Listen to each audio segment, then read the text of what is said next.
Hello, and welcome to this presentation of Samuel Huntington and the Clash of Civilization. Let me just get it in full screen. There we go, and there's a photo of Samuel Huntington.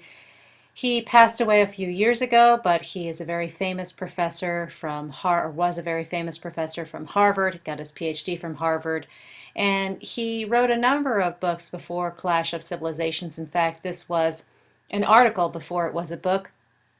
He also wrote about the third wave of democracy and the democratization of the world. That was another very famous and very influential book in the tome of work that spanned his lifetime. Later on, and you read another article of Samuel Huntington in this class, also The Great American Myth. He went on to write a book, Who Are We? The Challenges to America's National Identity. And he talks a lot about the Latin American Hispanic population in the United States and whether that challenges the notion that the United States is a nation state. It was a very controversial foreign policy article, foreign policy journal article, before it was the book Who Are We? And I encourage you to think about it. As I mentioned, it was not without controversy, and to critically react to that in the discussion board, or if you're taking a live class with me, in the live class. Okay, so this also, Clash of Civilizations, is one of those pinnacle works in the field of international relations, comparative politics, and political science in general. And the argument is that the source of conflict between states will no longer be expansionist, as the typical realist would argue, but rather the source of conflict will be cultural. And notice that Samuel Huntington remains among the states will be the most powerful actors realist kind of paradigm, but that conflict will shift from military expansion, economic, let's say, power plays, to the conflicts between and among nations and civilizations. So Huntington makes a number of hypotheses in this article.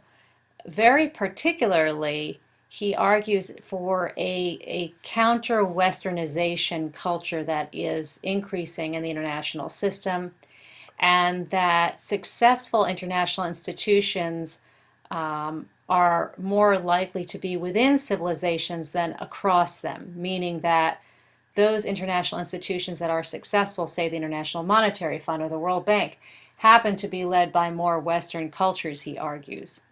Of course, he is predicting a violent culture that will be between civilizations, and something that we hear a lot about in the news right now, particularly with the onslaught of terrorist organization from the Islamic State and Boko Haram in Nigeria, Hamas, Hezbollah in the Middle East as well. This West versus the rest.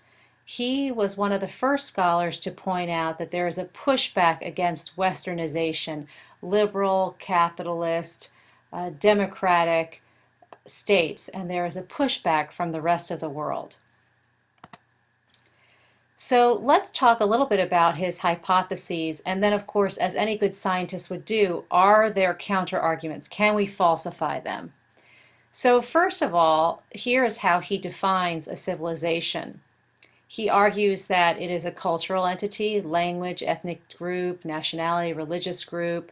It is the broadest level of cultural identity. So there are microcultures within what he would call a macro civilization. So for example, there is an Islamic civilization, and within that, of course, there are micro groups, more extreme, more secular, less secular, and different Wahhabism versus Shia versus Sunni, etc. And of course, he admits that there are clashes within cultures, notably the ones I just mentioned, Shia versus Sunni, for example, as well as these other cultures. Japanese, notice, is not Confucian, okay, not to be confused with more Chinese culture. He argues Latin America is its own civilization, and so is the African civilization. I should point out he also argues that there's a Hindu civilization, and also notably Prime Minister Modi of India just won an election not too long ago of the Gujarati Hindu Nationalist Party. So the basis for Huntington's arguments are that these differences among and between civilizations, he argues, are real. Because they are real because they talk about rights between civilizations, certain liberties that are given to some and not others, and that even liberties themselves are controversial, whether certain civilizations argue that certain liberties should be had and not. And he argues that economic modernization and this sort of economic globalization and connectedness is causing a real separation from very local bases, and it's creating a sort of tension.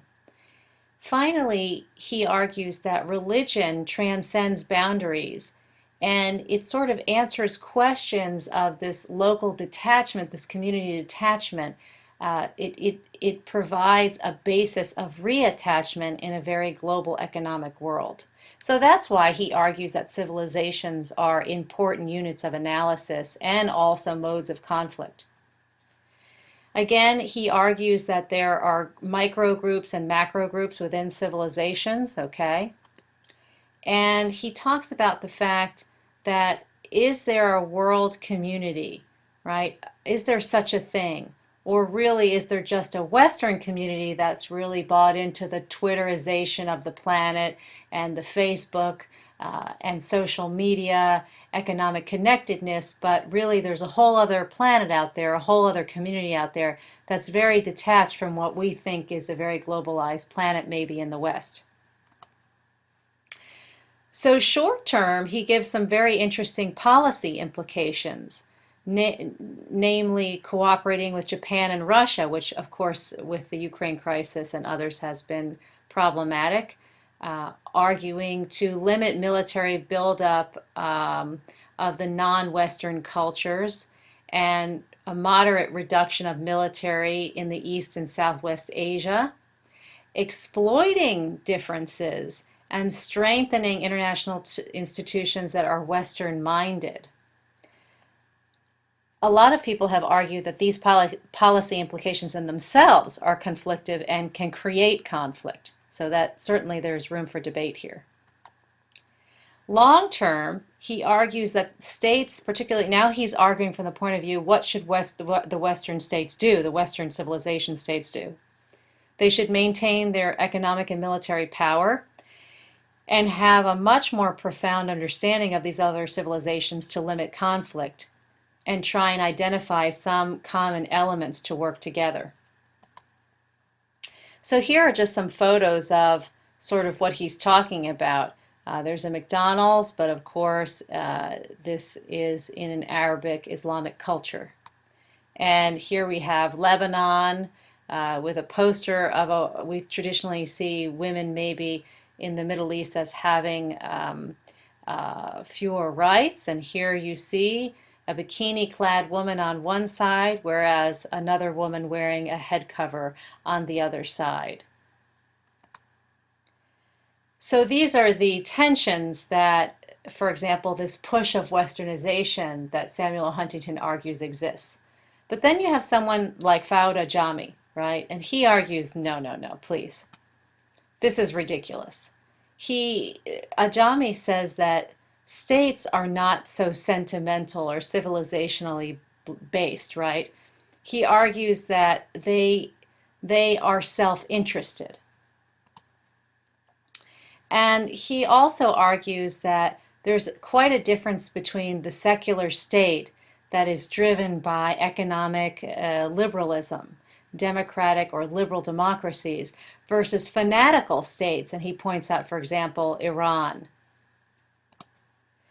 And finally, states want to maintain and develop economic power. And so Ajami argues this is a common thread of power politics in the international system, not the civilizational push for power. Finally, Ajami essentially argues that if the price is right, states will bargain. and that there are countless nationalisms all over the world: Azerbaijan, Armenia, Georgian, Chechen, you could go on and on. Even, of course, we know more commonly Kurdish. And that there are pan movements, movements that span across states. But at the end of the day, even though these exist, states are still the operating mode of analysis, and that economic exchange is primary. So Ajami is more of a liberal thinking of trading democracies. And let me just turn to Edward Said. Edward Said calls this a clash of ignorance. Okay, Huntington's student was Francis Fukuyama, who we read a little bit earlier in the semester. And Huntington was arguing that Fukuyama was wrong, that it's not the end of history. In fact, history is turning towards civilization. But Said argues that this is ridiculous, or as he says, quoting him, downright ignorance, to presume that an entire religion or civilization can speak for the many individuals that have been formed by cross-fertilization and sharing of cultures over millennia.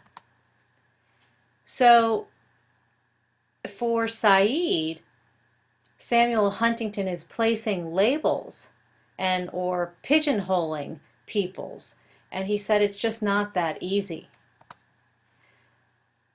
He also argues that modern Islamists aren't concerned with are concerned with power, not with the soul. And so for Said, he argues that the civilization, let's say the extremist groups, that this is a political agenda for them, and that Huntington is confusing that political agenda with a more religious, ideological, spiritual agenda. And so he also argues, Said argues, that there's a number of Muslims that live in the West and are quite happy living in the West, and are what Huntington might call westernized. And you can click on this link and see some exact figures of it. And so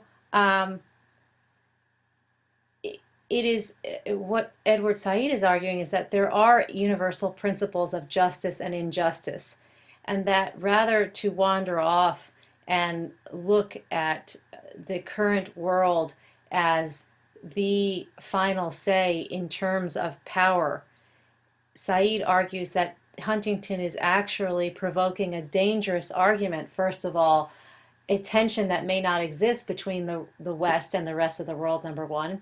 And number two, he may be empowering groups that, rather than being true civilizations, are solely extremist civilizations, not based on spirituality or ideology, but a political power-framed agenda.